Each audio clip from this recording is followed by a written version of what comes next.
भारत में सेकुलरिज्म के नाम पे गजब का खेल चल रहा है। सेकुलरिज्म के नाम पे देश को बर्बाद करने के लिए बड़े प्लान्ड वे में काम हो रहा है। मध्य प्रदेश में एक पुलिस अधिकारी है, उनका नाम है राजा बाबू सिंह। वो मध्य प्रदेश में ट्रेनिंग डिपार्टमेंट के डीजीपी हैं। उन्होंने एक बड़ा अच्छा इनिशिएटिव लिया। उन्होंने कहा कि ये जो नए नए लड़के आते हैं, पुलिस में भर्ती होते हैं, घर से दूर रहते हैं, इनको होम सिकनेस होती है, इसलिए ज़्यादा अच्छा है कि शाम को रामचरितमानस का पाठ करें, जहाँ पे राम वनवास का पूरा वर्णन है उसको पढ़ें। उससे जो सिपाही हैं इनके अंदर अध्यात्म भी बढ़ेगा, इनके अंदर नैतिकता भी बढ़ेगी, अच्छा काम करने की प्रेरणा मिलेगी। उन्होंने ये भी कहा कि जिस तरीके से भगवान श्री राम ने भालू बंदर सबका सहयोग लेकर रावण को हराया, वैसे ही हमारे ये जो सिपाही हैं ये भी समाज के सहयोग से जो अपराध है उसको हराएंगे। बहुत अच्छा इनिशिएटिव था, लेकिन अब उसका सेकुलरिज्म के नाम पे विरोध हो रहा है। कह रहे अच्छा, अगर रामचरितमानस पढ़ाया जाएगा तो फिर बाकी मजहबी ग्रंथ क्यों नहीं पढ़ाए जाने चाहिए?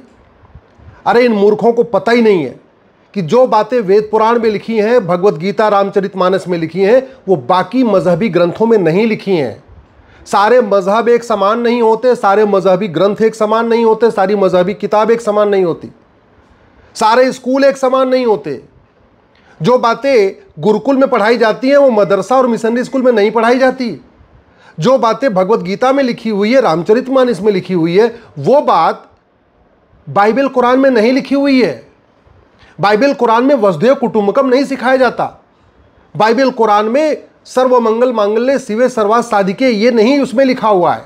बाइबल कुरान में यत्र नारस्तु पूज्यते रमन्ते तत्र देवता ये नहीं लिखा हुआ है। बाइबल कुरान में जन्नी जन्म भूमिश्च स्वर्गादप गरियसी ये नहीं लिखा हुआ है। लेकिन फिर भी करें नहीं, सारे मजहबी किताबें एक होती है, सारे रिलीजियस बुक एक जैसी होती है, सारे रिलीजन एक समान है। अरे सारे रिलीजन एक समान है तो दुर्योधन के ननिहाल गंधार से हिंदू जैन बौद्ध सिख क्यों खत्म हो गए? सारे रिलीजन एक समान है तो राजा भरत के ननिहाल कैकेय से, जहां से माता कैकेयी आई थी, वो पाकिस्तान बन गया, वहां सारे हिंदू जैन बौद्ध सिख क्यों खत्म हो गए? अगर सारे किताबें एक समान है, सारे स्कूल एक समान है, गुरुकुल मदरसा एक समान है, तो बांग्लादेश में हिंदू जैन बौद्ध सिख का नरसंहार क्यों हो रहा है? उनकी बहन बेटियों को क्यों उठा रहे हैं? वहां के जो गौशालाएं उनको क्यों लूट के लेके जा रहे हैं? उनके खेतों पे क्यों कब्जा कर रहे हैं? अगर सारे रिलीजन एक समान है, सारी किताबें एक समान है, सबकी टीचिंग एक जैसी है, सारे स्कूल एक जैसे हैं, तो मल्लद्वीप जहां राजा राज चोल राज किया करते थे, जो हमारे भारत का हिस्सा था, वहां से हिंदू जैन बौद्ध सिख क्यों खत्म हो गए? सारे रिलीजन एक समान है तो पंजाब का दो टुकड़ा हुआ, एक पंजाब भारत में है, दूसरा पंजाब पाकिस्तान में है। ईस्ट पंजाब भारत का पंजाब है, वेस्ट पंजाब पाकिस्तान कहलाता है। ईस्ट पंजाब में आज भी सिख भी हैं, हिंदू भी हैं, जैन भी हैं, बौद्ध भी हैं, लेकिन वेस्ट पंजाब जो पाकिस्तान बन गया, वहां ना हिंदू बचा, न जैन बचा, न बौद्ध बचा, न सिख बचा। अगर सारी किताबों में एक ही बात लिखी हुई है तो विश्व का सबसे पुराना, सबसे भव्य जो भगवान पार्श्वनाथ का मंदिर था 2000 साल पहले, वो मुल्तान में बना था, अब तो वहां नमाज पढ़ी जा रही है, वहां तो मस्जिद बन गई है, क्यों वहां जैन नहीं बचे? अगर सारे रिलीजन एक समान है, सारी किताबों में एक ही बात लिखी है, सारे गुरुकुल मदरसे में एक ही बात सिखाई जाती है, तो इंद्र कुमार गुजराल साहब को अपना घर मकान दुकान छोड़ के क्यों भागना पड़ा? मनमोहन सिंह जी को क्यों भागना पड़ा? आडवाणी जी को क्यों भागना पड़ा? जेठमलानी जी को क्यों भागना पड़ा? सुनील दत्त को क्यों अपना घर मकान दुकान खेत खलिहान छोड़ के भागना पड़ा? देवानंद क्यों भागे? पृथ्वीराज कपूर क्यों भागे? सुनील दत्त क्यों भागे? गुलजार क्यों भागे? अरे सारे मकान दुकान, अगर सारे रिलीजन एक समान है, सारी किताबें एक समान है, सारे स्कूल एक समान है, तो कश्मीर में केवल हिंदुओं का नरसंहार क्यों हुआ? अभी कुछ दिन पहले जो 26 लोगों की हत्या हुई थी पहलगाम में, उसमें केवल हिंदुओं की हत्या क्यों हुई थी? अगर वेद पुराण बाइबल कुरान एक समान है तो हिंदुओं को ही चुन चुन के क्यों मारा जाता है? अगर वेद पुराण बाइबल कुरान एक समान है तो सारे के सारे आतंकवादी एक ही रिलीजन के क्यों होते? अगर सारी किताबें एक समान है, सारे मजहब एक समान है, तो नागालैंड में हिंदुओं की दुर्दशा क्यों है? मेघालय में हिंदुओं की दुर्दशा क्यों है? मिजोरम में हिंदुओं की दुर्दशा क्यों है? कश्मीर में हिंदुओं की दुर्दशा क्यों हुई? मतलब सेकुलरिज्म के नाम सबसे बड़ा फ्रॉड। और इस सेकुलरिज्म भारत के संविधान में आया कब था? 2 नवंबर 1976 को आया। 2 नवंबर यानी 1 नवंबर 1996 तक भारत के संविधान में सेकुलर शब्द था ही नहीं। अगर भारत के संविधान में सेकुलर शब्द नहीं था और पूरी चर्चा करने के बाद उसको रिजेक्ट किया गया था, तो क्या सरदार पटेल, बाबा साहब अम्बेडकर, श्यामा प्रसाद मुखर्जी और जितने संविधान सभा के लोग थे, वो सेकुलर नहीं थे क्या? नेहरू जी 3 बार प्रधानमंत्री बन गए बिना सेकुलर के, वो सेकुलर नहीं थे क्या? सरदार पटेल उप प्रधानमंत्री बन गए, वो सेकुलर नहीं थे क्या? शास्त्री जी भी उप प्रधानमंत्री बन गए, तब तो सेकुलर नहीं था, वो सेकुलर नहीं थे क्या?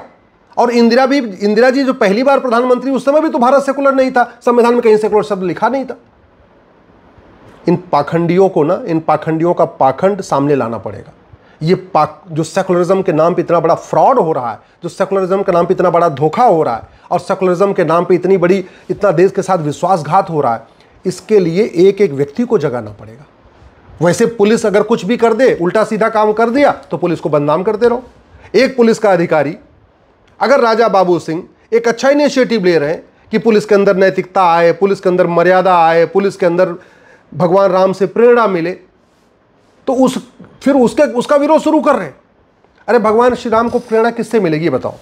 भारत में लोगों को प्रेरणा किससे लेनी चाहिए? भगवान राम से लेनी चाहिए, भगवान कृष्ण से लेनी चाहिए, गौतम बुद्ध से लेनी चाहिए, भगवान महावीर से लेनी चाहिए, गुरु गोविंद सिंह जी से लेनी चाहिए, छत्रपति शिवाजी महाराज से लेनी चाहिए।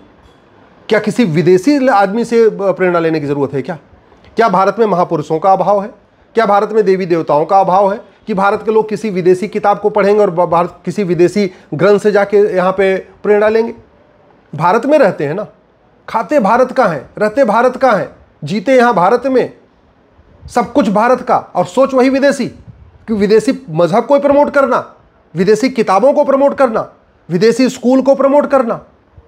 बाबर के पहले तो यहाँ 100% हिंदू थे, तब तो सब लोग भगवत गीता ही पढ़ते थे, रामचरितमानस पढ़ते थे, सब लोग तो उस समय और कोई किताब तो नहीं पढ़ते थे। मुझे लगता है ये जो सेकुलरिज्म के नाम पे फ्रॉड हो रहा है ना, अब समय आ चुका है इस भारत के संविधान से हमेशा हमेशा के लिए सेकुलर सोशलिस्ट शब्द को निकाल दिया जाए, जो इमरजेंसी के दौरान इसमें जोड़ा गया था। ये इतना खतरनाक शब्द हो चुका है, हर चीज में सेकुलरिज्म सोशलिज्म, हर चीज में सेकुलरिज्म सोशलिज्म।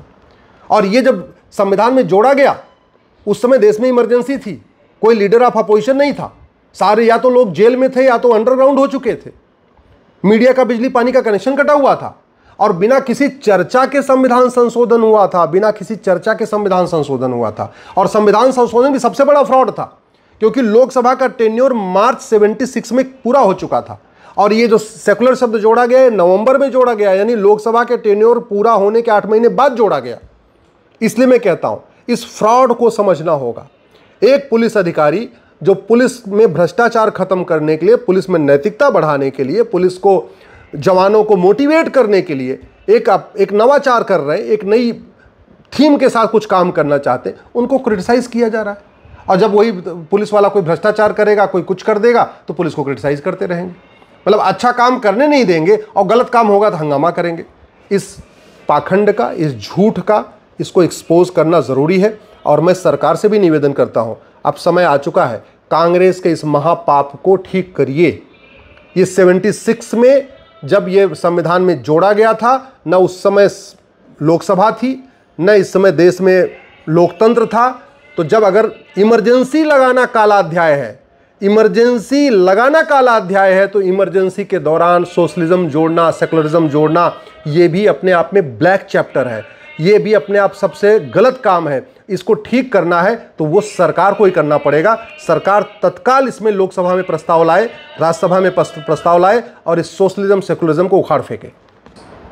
इस सोशलिज्म और सेकुलरिज्म को संविधान से निकलवाने के लिए मैंने सुप्रीम कोर्ट में पीआईएल फाइल किया था, लेकिन माननीय सुप्रीम कोर्ट का ये कहना है कि ये सोशलिज्म सेकुलरिज्म सरकार इसको निकालना चाहे निकाले, रखना चाहे रखे, कोर्ट इसमें दखल नहीं देगी। तो एक तरीके से सुप्रीम कोर्ट से एनओसी मिल चुकी है सरकार को। अब सरकार जब चाहे तब इसको निकाल सकती है। ये अपने आप में बहुत बड़ा फ्रॉड है। ये जो सेकुलरिज्म जोड़ा गया है, ये संविधान के बेसिक स्ट्रक्चर को बदला गया है, और इसी सेकुलरिज्म के नाम पे सारा धोखा हो रहा है। भारत की संस्कृति को बर्बाद करने की कोशिश की जा रही है। जबरदस्ती सारे रिलीजन को एक समान बताने की कोशिश हो रही है। जबरदस्ती गुरुकुल और मदरसा को एक समान बताने की कोशिश हो रही है। जबरदस्ती उन किताबों को प्रमोट किया जा रहा है जो आतंकवाद को प्रमोट करती हैं, जो अलगाववाद को प्रमोट करती हैं, जो जिहाद को प्रमोट करती हैं, जो धर्मांतरण को प्रमोट करती हैं, जो घुसपैठ को प्रमोट करती हैं, जो पूरी तरीके से भारत की डेमोग्राफी को प्रमोट करती हैं। उन किताबों को सेकुलरिज्म के नाम पे प्रमोट किया जा रहा है जो भारत के त्योहारों के प्रति नफरत सिखाती हैं, भारत के संस्कारों को के प्रति नफरत सिखाती हैं, जो पूरी तरीके से भारत को बर्बाद करने की पूरी योजना है वो इसी सेकुलरिज्म के नाम पे चल रही है। इसीलिए इस सेकुलरिज्म शब्द को निकालना संविधान से बहुत जरूरी है।